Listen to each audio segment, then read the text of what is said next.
Alors je parlais de taxes, de plusieurs taxes dans l'actualité. Il y en a une autre, c'est la TVA sociale, ce qu'on appelle la TVA sociale, une taxe que vous défendez d'ailleurs au MEDEF depuis longtemps.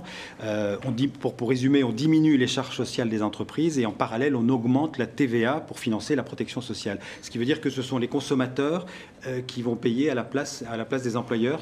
Je résume bien. Ce que nous proposons est un petit peu plus précis que cela, c'est-à-dire nous pensons qu'il faut diminuer les cotisations que payent les entreprises et les cotisations que payent les salariés pour que ceux-ci voient leur pouvoir d'achat net augmenter.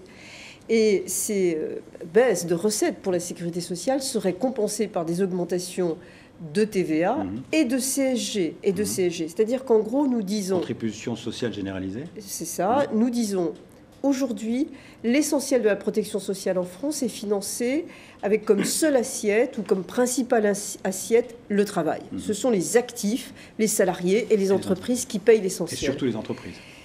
Et les salariés aussi. Oui. Et vous savez, les rapports publics nombreux, officiels de l'INSEE et de la Cour des comptes montrent que ces dernières années, quand les salariés avaient le sentiment que leur pouvoir d'achat augmentait très faiblement, ils avaient raison. Ce n'était pas qu'une perception, c'était vrai, parce que celui-ci a été de plus en plus amputé par les cotisations sociales qu'ils payent eux-mêmes.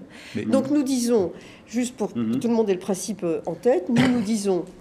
Il faut baisser les deux cotisations, employeurs et salariés, et on compense par une augmentation de la TVA, mais modérée, et une augmentation de la CSG.